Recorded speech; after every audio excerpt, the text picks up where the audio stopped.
Happy New Year, everyone, and welcome to the first edition of Ask Shane Anything for 2025. I come to you from some trying circumstances here. Right now, our city is burning down.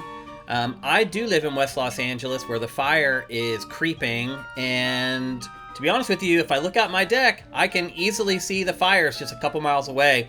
Now, the fires are 2 miles away from us, roughly.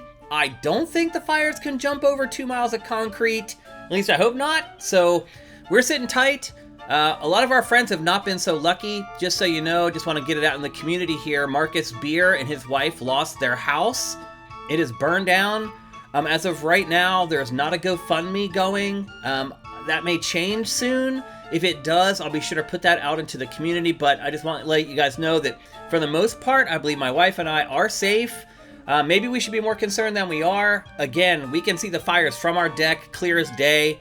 You just saw the footage there. So crazy stuff going on. I also have a bad back. For the last 3 days, my back has just like gone out and I can't do anything.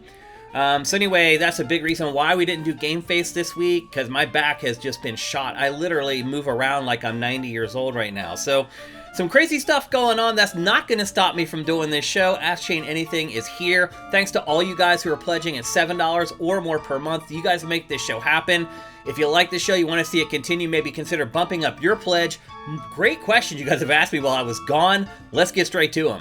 Okay, our first question of 2025 comes from Bach B. Do you think there is a specific reason why Switch 2 isn't coming in March this year like it was predicted? Is it because Nintendo doesn't have a launch title to sell the system, or is it trying to avoid a hardware shortage and scalping? First of all, Bach B, I don't know that that's true, that it's not coming in March. The only real rumors were that it would be announced before the end of March. That's when Nintendo's fiscal year ends, and Nintendo promised that it would announce it before the end of its fiscal year. So that's March 31st. So the only thing we know for sure is that it's going to be announced before March 31st. Now, there's crazy stuff going on right now at CES. This peripheral company, Genki, basically brought a Switch 2 to CES because it makes cases for the Switch, and it swears up and down that it is legitimate. I mean, it doesn't work, obviously. It's basically just a 3D printed Switch 2. But that has been one of the biggest stories from CES. I mean, Genki has been around for a long time. It has been a Nintendo partner for a long time. I don't think it would go out on a limb like this unless it knew for sure what it was showing was the Switch 2. And also, I wonder if that relationship with Nintendo is going to be a little bit bumpy or maybe severed after this. But the fact of the matter is, there's not a whole lot left to the imagination for Switch 2. I'm really wondering at this point if Nintendo even has a handful of things about it that we don't know about it. And look, I get it. Like some of these leaks are fakes.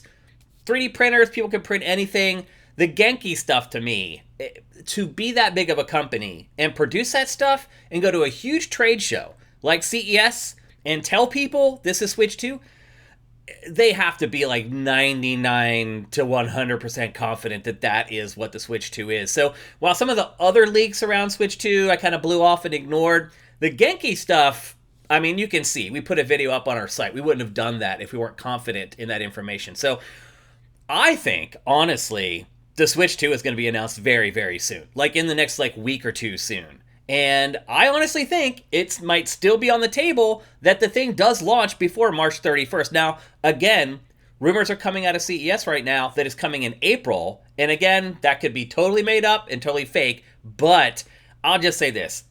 Nintendo, there has never been Nintendo hardware that has been as spoiled before Nintendo announced it than the Switch 2. At this point, Nintendo doesn't have a lot to announce. The leaks in China has kind of stolen its thunder. And to be fair, this is really the first time Nintendo's released hardware in this environment where everyone has cell phones and information, blah, blah, blah. It was 7 years ago, don't forget, that the Switch were released. So things have changed a lot since then, and thinking that people are going to respect your privacy and not post images from manufacturing lines and things like that, that's foolhardy in 2025. It just is. So I feel like Nintendo is probably feeling pressure right now. Either it has something that is completely different from the Switch, or they're going to announce it very soon. Because if it is just a Switch but bigger and more powerful, there's not a whole lot left for Nintendo to announce. So The opening premise of your question, I question it. I really think that one, well, we're definitely getting an announcement very soon, but two, I do think that there's a chance that Nintendo releases the Switch 2 before we get to June or around that time period. So we'll see, but I don't think it has anything to do with not having a launch title. I mean, Nintendo has been releasing remasters and remakes on Switch now for a good 12 months without many new games. There were a couple brand new games, like Princess Peach Showtime was a new game last year, but most of the stuff coming out for the last 12 months has been retreads. And we haven't seen a new 3D Mario in 4 years. We haven't seen a new Mario Kart in 7 years. There's just too many games that are very likely to be ready for that to be the issue. The other thing you brought up was they're trying to avoid shortages. Nintendo said that. Nintendo said it delayed their launch of Switch 2 from last year to this year to make sure that it would not have any shortages and that scalping could be kept to a minimum. That's still going to happen. There's still going to be shortages. There's still going to be scalping. But Nintendo says it's trying. So anyway, that's the facts, Jack. That's what's actually happening with Switch 2.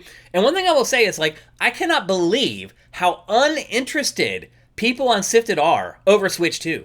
Every other Nintendo platform, any little leak was it was like moss to a flame. It is really interesting to me how the core, at least I feel, the core has kind of lost interest in Nintendo. I don't know why, because I feel like it's making more games for the core now than it maybe ever has, but you guys just don't care. We put up, literally, mind-blowing stuff about Switch 2. If it had been that for GameCube, or the Wii, or the Wii U, or the Switch, people would have lost their minds, but people just don't seem to care about Switch 2. Okay, next up, we have a question from Mark. My question is about The Witcher 4. Do you think there's any chance CD Projekt Red will ditch the mini-map? I love The Witcher 3 and enjoyed Cyberpunk 2077, but I've never liked the reliance on the mini-map. I feel it distracts from looking at the world itself. I know you can turn it off, but then the games just become too difficult to navigate. I much prefer the Skyrim compass bar at the top of the screen or in-world navigation help like Ghost of Tsushima's Guiding Wind. Mini-maps seem like a dated design choice to me. What do you think? Well, first of all, Mark, I will say that I agree with you on some of the things that you said. I agree that when you have a mini-map, a lot of times you just look at the mini-map and you don't even look at the game world. I actually sometimes play games just looking at the mini-map. And don't even look at the game world at all. So you're absolutely right. It definitely does that. But now I start to think about how you would like it to be done. How there's just basically just a waypoint. And to be fair, there's a lot of games that just give you waypoints. And also, to be fair, my guess is The Witcher 4 will give you the option of using the mini-map, or it will give you the option of using just a waypoint. CD Projekt Red's pretty good about that stuff. So I think, personally, you shouldn't worry too much about The Witcher 4. I think it's going to give you what you want. But comparing the mini-map to just a waypoint system, it depends on the game. If it's a linear action-adventure game where you're just running through cattle chutes from one big battle to another, I think the waypoint system works fine. If it's an open world game or an open world action RPG where you're constantly having to find resources and gather stuff for crafting, or you're looking for secrets and things like that, I'm always going to play it with a mini-map. I get it. It does take you out of immersion a little bit, but I don't have time to spend 200 hours to finish a game, man. These games are already 60 or 70 hours using a mini-map. And if they weren't there, again, I've been playing games for a long time, and I'll admit, I've kind of settled into a groove on how I play games. And so I'm maybe not the right person to ask, because I do need to be prudent with my time playing games. I can't just be all willy-nilly lazy and just traipse around and spend an hour on each quest. I can't do that because I won't get the games or complete enough of the games to talk about them with you guys in a timely manner. So I am an anomaly. I am not the perfect use case for this, but I'll just be honest with you, the waypoint system, you mentioned the games that use it, those are old games. And so that's for a reason, because most people have decided that in the modern environment where most games are action RPGs, where you are collecting a bunch of stuff, people would prefer mostly to play with the mini-map, and I definitely fall into that camp as well. So I understand your plight. I understand why you may want things to change, but I think the good news is that most modern games and big budget games are going to give you the option to turn either one that you want on or off, or just turn them all off if you want to, and let you play exactly how you want to.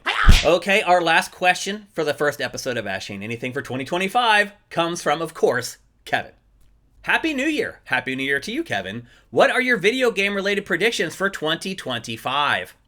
So in my last episode of Ask Shane Anything for 2024, I was astonished that none of you had asked me for 2025 predictions. I had kind of counted on it. So the good news is I'm kind of prepared for this because I had thought about it in my mind. I just assumed one of you guys would ask, but you didn't, and now you're asking. So I have responses prepared for this, but I want to let you know that we're going to talk about predictions for 2025 on Game Face this Tuesday. And so I'm going to keep some predictions for Game Face. These are kind of like my secondary predictions that I'm going to share with you guys here on Ask Shane Anything. So to let you know, I'm not spoiling anything for Game Face. I'm going to save my big predictions for that, but I have some others. The first thing I would say is that Nintendo Switch 2, I kind of spoiled this already. My first big prediction is that Nintendo Switch 2 is going to launch before June of 2025. Now, I'm also going to predict that the console is actually called Nintendo Switch 2. Now, I am cheating a little bit because there were some leaks today that said that it was going to be called Switch 2.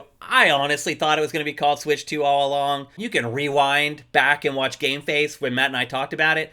I said it was going to be Switch 2 all along. Honestly, it would be idiotic to not use the Switch branding after how successful the first Switch was. So I do think it's going to be called Switch 2. And again, I think it will be on sale before June. And as far as how it does, I think it will be sold out continually throughout the year. So I think what's going to happen is they'll have, my guess is maybe 5 to 7 million units available for launch. They'll go through those pretty quickly. I think they'll sell out launch, and then it's going to turn into this thing for the rest of the year, again, provided it launches in June, where we're waiting for new shipments to come in, and we're sitting on Amazon.com, clicky, clicky, clicky, clicky. We're on GameStop.com, clicky, clicky, clicky, clicky, and hoping that we get one. And this is what Nintendo wanted to avoid, but no matter how many consoles Nintendo produces, they're probably going to sell them all. And I do appreciate that Nintendo tried to help us and keep us from having to do the clicky, clicky, clicky to get its console, but it's just the way it's going to be. It's going to be hard to find. At Christmas, good luck getting a Switch 2. So that's one of my predictions for Nintendo.